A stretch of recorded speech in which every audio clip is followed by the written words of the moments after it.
Good morning. Happy Mother's Day.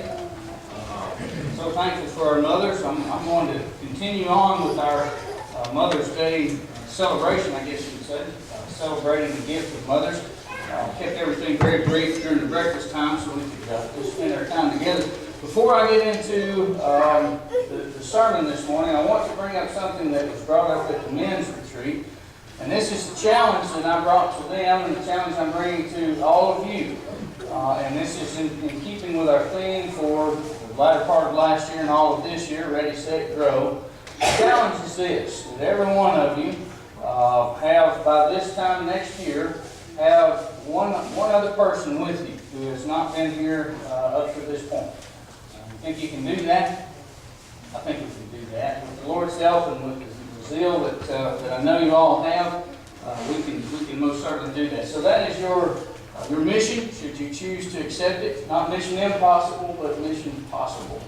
Okay? So that's our challenge. Let's work hard this year to make that happen. So, all right, back to our mothers. Let's talk about this for just a moment. Dear mother, how many of us just have, when that song Precious Memories was sung just a moment ago, what kind of memories did it conjure up for you? There's no telling. On this day, I'm thankful that we have an opportunity to stop and say thank you, Mom. And next month, we get an opportunity to stop and say thank you, Dad. Really, you can't think about one without the other, but we're zooming in on mothers this morning. I did this last year, but I want to go about it from a little bit different perspective this morning. You may wonder what the text in 1 Timothy 5 has to do with our mothers. And it actually has to do with mothers and fathers, but that's a context dealing with widows, right? Not all mothers are widows, so how could that possibly fit? I want to suggest to you that I'll be able to bring that in here in just a little bit. But for now, I want us to turn our attention to look at why mothers are so dear to us. What is it about mothers that makes them so special? And they're wired up in a certain way. And if you look at some of the metaphors throughout, you're going to see that the characteristics of a mother are those characteristics that we all hold so dear. Their patience, their kindness, their goodness to us. Those are godly things. That was something that came from the nature of God Himself and is built into us. We're wired up a little differently, aren't we, men and women, by and large. We have certain strengths and weaknesses, and you bring the two together, and you've got what ought to be the perfect complement. That's what is meant by a help that is meet for Him, a helpmeet, as it's often called. That is a helper who is suitable or comparable, fitting. They fit together perfectly. So look at this here. First, your mother's carries you at risk to her own health and safety. What's one of the most compelling, I use air quotes because it's not compelling to me, but what is one of the most compelling arguments that is attempted on the part of pro-choice advocates in the world who say that a woman should have the right to choose whether to allow her baby to live or not?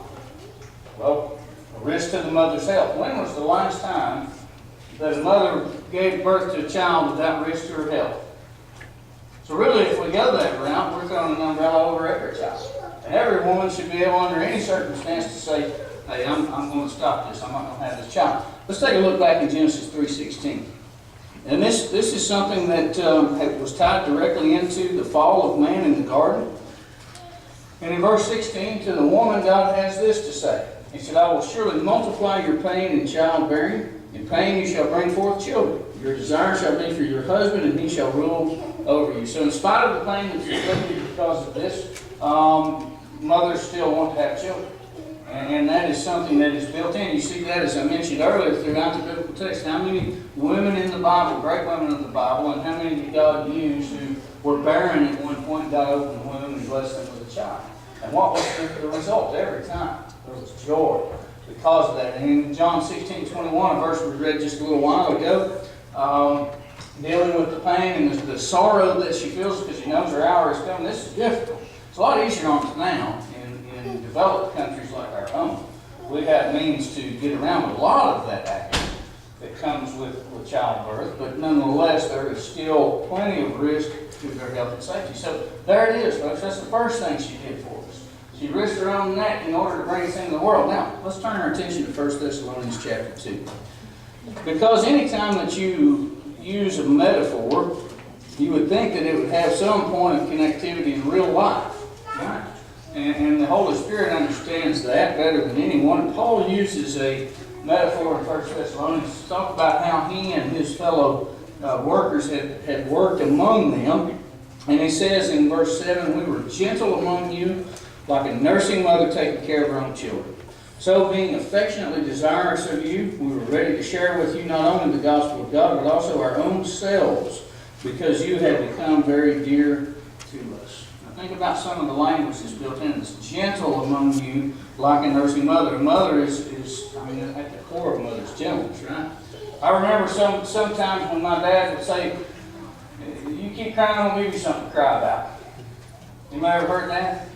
Did Mom ever say that? My mom never said that, but some others do, I understand. But my mom was the one, she was the comforter. You know, Dad get you straightened out, and then Mom, she'd come along and smooth things out. Make me feel better about things. But mothers are gentle. Women typically are more gentle. Now, that's not always the case, obviously.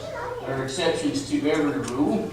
But generally, mothers are gentle. That's why it's employed out here. Now, a nursing mother, let me tell you, you ever seen anything softer and sweeter than that? Than a mother taking care of her babies. Okay? That is the sweetest, gentlest, and also the most dangerous creature on earth is a mother with a baby. Okay? Just try and do something with that baby and see what happens. All right, so the gentleness is prompted though by a longing desire for the children. Notice what he says here. So being affectionately desirous of you. This is still feeding off of the same metaphor about a nursing mother. Now, mothers want their children, okay? And that is such an important thing because no matter what I ever did, my mother was still willing to put up with me, if you want to put it that way. She still wanted me to be around. She still wanted to look after me. She still wanted to take care of me. And this is exactly what Paul is using to describe his work there with the Thessalonians. So now how far does this go? I mean, the metaphor goes on to point out that they were willing not only to share the gospel with them, but their own selves. And if you look into the word underneath their own selves there, selves is the word that is elsewhere translated as soul. They were ready to give their lives, ready to give their souls. What loving mother would not just lay down her life for her children? In the blink of an eye, she would do. Why else would you do that? That's not something that is a normal way to look at things. That's how deep the love of the mother. These are a couple of the reasons that she is so dear to us. Risked her life for us, nurtures us up. We need that nurture. Now, folks, here's the thing. No one can ever improve upon God's pattern.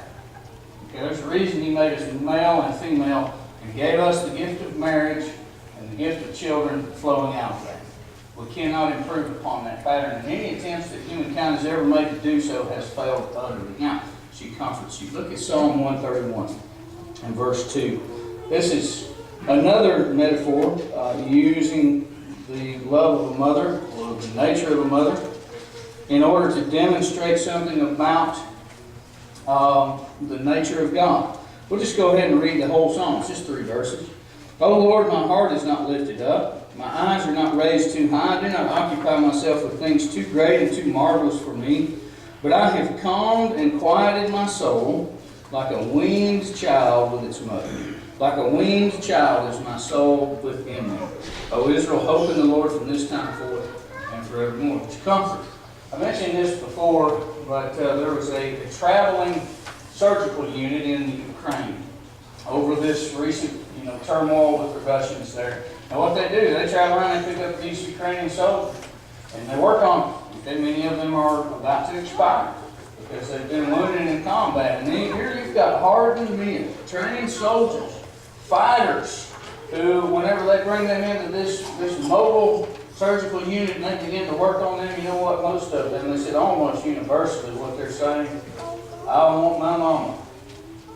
I want my mama because she comforts me. More than a surgical unit, these are the guys that might be able to stop the bleeding and save your life. I want my mama. That's what this says. So this tells us something. I mean, this is not universal, obviously. There are anomalies in the world. But by and large, this is the kind of people that mothers are. Now, she helps you find wisdom. And again, this is in a context where mother and father are held up side by side. Proverbs 1 verse 8, hear my son your father's instruction, and forsake not your mother's teaching, for they are a graceful garland for your head, and pendants for your neck. The whole point of the Proverbs is to gain wisdom, knowledge that is put into application in this life. Mothers help us in this way in a tremendous fashion, as well as fathers do. And then, most importantly, she points you home, ultimately to the real home.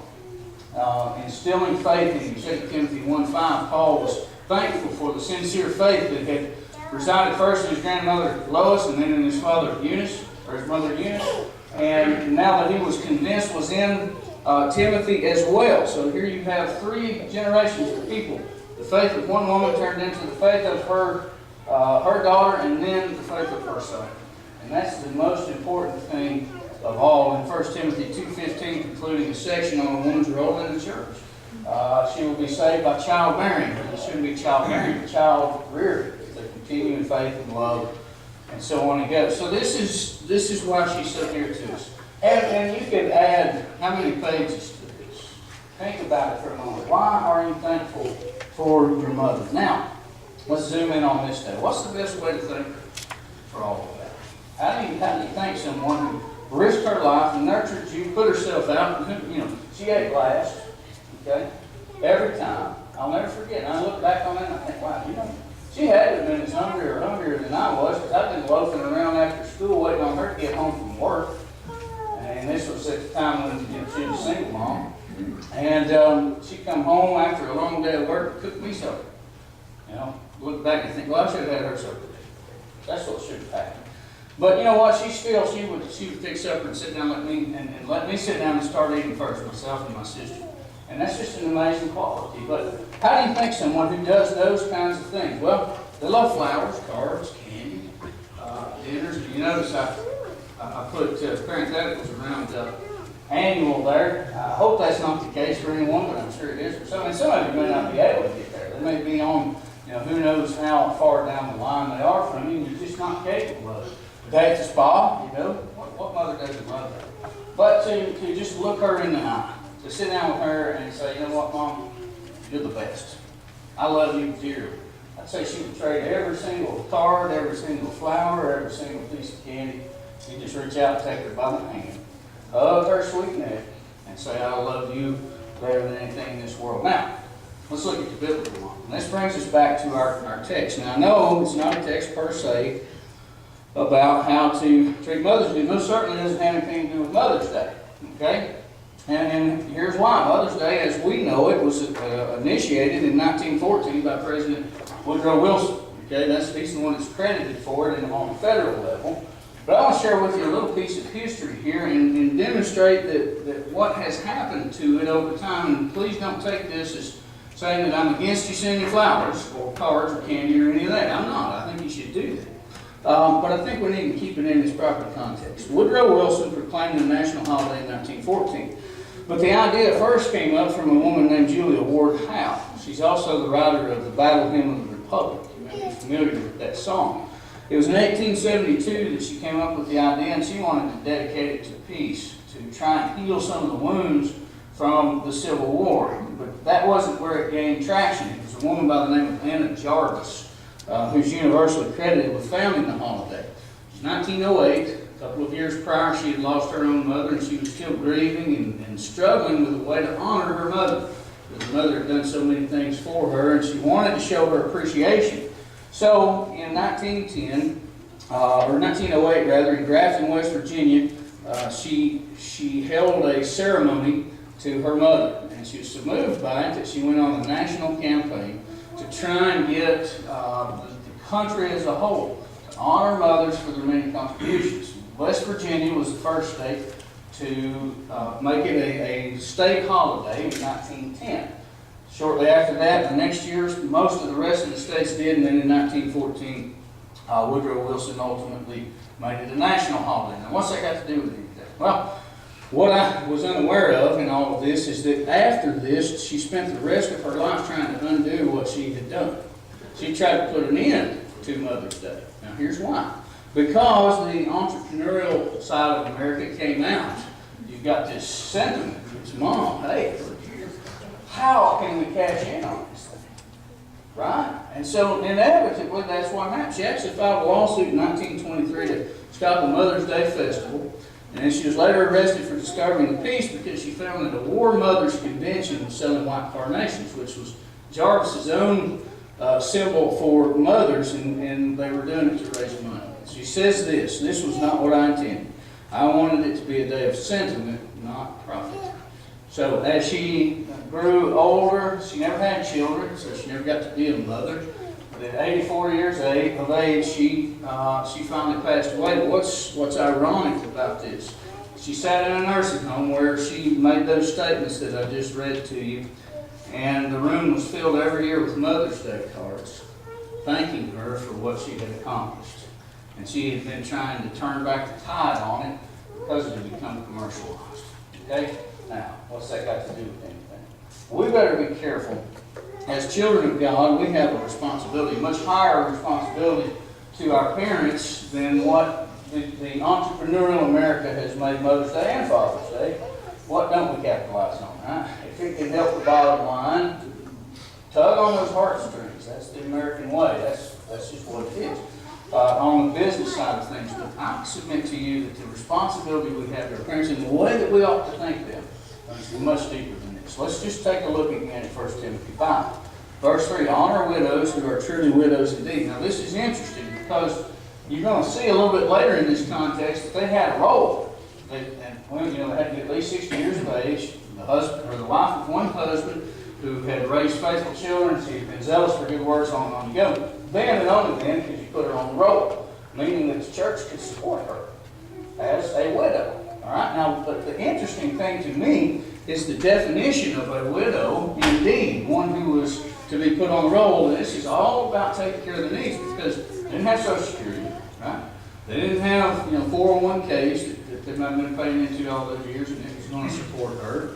And so you're talking about women who, when their husbands are gone, if they have children or grandchildren, they would be left destitute. They would be left at the mercy of someone else. But you'll notice, what makes a widow indeed in the biblical scheme of things? If they have no children or grandchildren. So what if they do? What is the responsibility that I have to my parents as a child and my grandparents as a child? We're seeing a living example of it right here with the Frags. You know that Miss Doris had a stroke last year. She needs round-the-clock care. You know who's providing that? Her son. He's doing this, folks. He's living this out. So I got the greatest example that I could find right up here. Right here in the front row. This is how you say, Mom, I love you. You look back and you think, man, how many times would you have died in your life had it not been for Mama and Dad? You'll notice that it says here that they are to give a return to their parents. Okay? So we have this responsibility. This is massive, folks. And I know this isn't exactly how it plays out most of the time. And I know there are situations where we're just not able, just like every other commandment that God gives us, is within our abilities. Okay? But inasmuch as we have those abilities, we need to be willing to live up to these obligations to our needy parents. Now, it's interesting. It says show godliness. This term means devotion or respect, support. Quite literally, to care for the needs of. And actually, in some contexts, it's rendered worship. Now, obviously, we don't worship our parents, but we should show them reverence. We need to show them that we care. And a card that says one thing, but taking care of the light bill says another, right? Or taking care of whatever the case may be. Fixing their things that are going wrong. It says to make some return, literally to repay a debt, which is owed. Where would we be if not for our mothers and our fathers? And your particular relationship with yours is obviously your own. It may be a little different for someone. I know there are some parents who don't live up to their obligations. We preach about that all the time, the obligations parents have to their children. I just want to take this opportunity this morning to turn that back and to encourage everyone, starting with myself, to do a better job with that. Let's take a look at what it means to honor your father and mother from a negative standpoint. In Matthew 15, you remember Jesus having it out again with the Pharisees. This was, kind of what he did. They all the time gave him a hard time about things. They had their traditions and asked him all the time, why don't you and your disciples keep the traditions of the elders? This is another example. And the reason was they didn't wash their hands before me. And now I, for one, prefer that you wash your hands before me. But that's my preference. Okay? Unless I go to the book of opinions in my Bible, I can't bind that on you. Okay? I can't stand up here and tell you that you must wash your hands before you eat. I will say that it's the most sanitary thing to do. And, if we're sharing a spoon through the line like we did a while ago, I'd sure enough appreciate it if you wash your hands before you go through there. I will mind, okay? But I can't bind that on you. And so the Pharisees, as was the case so many times, they had all of these traditions. Now look at his answer. He answered them, why do you break the commandment of God for the sake of your tradition? For God commanded, honor your father and your mother, and whoever reviles father or mother must surely die. Now reviling, that sounds like a terrible thing, doesn't it? Listen to the example that he gives you. He says, but you say, if anyone tells his father or his mother, what you would have gained from me is Corban, or given to God, a gift to God. He need not honor his father. So, for the sake of your tradition, you have made void the word of God.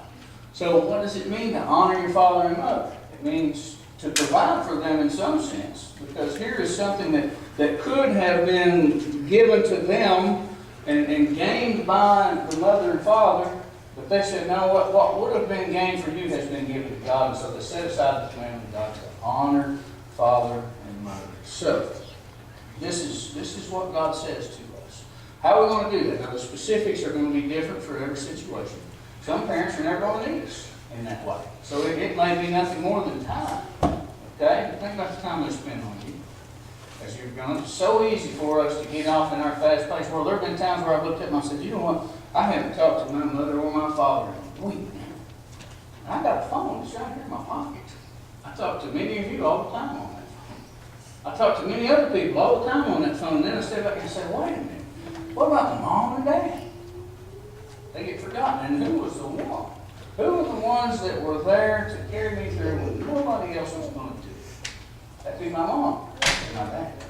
And so we need to take these things seriously, and we need to stand ready to make a similar kind of sacrifice. Now, if I'm going to pay that debt back, right, I'll never be able to pay it all back. Don't tell me how many sleepless nights my mother and father endured, concerned about me, and don't tell them how many sacrifices they made. I know I could tell you a ton of things that I and Amanda Joy have done for these two kids that they'll never know about.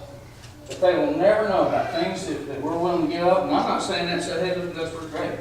I'm saying that to say that's just what you do. Parents who love their children, they give up things all the time. So as children to those parents, let's turn it back. Let's hand it right back to them and do whatever it takes on them. Here's how important it is. Let's look down in 1 Timothy chapter 2, or chapter 5, verse 8. It says, but if anyone does not provide for his relatives, and especially for members of his household, he has denied the faith and is worse than an unbeliever. I gave you the wrong verse up there. That's 1 Timothy 5, 8, not 2. But you see the point. The Lord is very serious about this responsibility that we have. Mothers, we love you. We're thankful for you. Fathers, we love you too. We'll tell you more about that next month. We'll look a little closer at what you mean to us. But this morning we want to honor our mothers, and we want to say thank you, and we want to give that back. And we want to take that out beyond today, beyond the dinner table. I hope you have a great lunch with your mothers if you're fortunate enough to still have them. If not, take every minute you've got, because it goes by so quickly. And they're going to be gone before it's all said and done. And then there's the day going to come where you're going to wish you could pick that phone up and make that call. Or you wish you could go hug her neck. You wish you could go mow her yard, or do her dishes, or whatever it is that you can do for that sweet lady that's taken care of you for so long. We have another invitation to honor your Father, the Father in heaven. You have a Father in heaven who wants to love you, who wants to embrace you, who wants to make you his own. If you've not yet become a child of God, why not? This morning is as good a time as any. Tomorrow may never come. This evening may never come. We would be glad to help you with that. If there's anything that you need to know, if you don't understand what it takes to become a Christian, we'd be glad to talk to you about those things and help you to put on Christ this morning. If you've done that already, but you've strayed from your Father, if you have let down on your responsibilities to Him, or if you have turned back to the things of the world, here's the beauty of it. You know, the love I just described that you find in a mother, do you know where she got that? From God Almighty. Same with fathers that love their children. It's because of God Almighty. That's who He is. He loves you so much, no matter what you've done in the past, He will bury that so deeply that it cannot be unearthed again. That's the God that we serve. And that's the God who's calling you now. If you have any need, together we stand.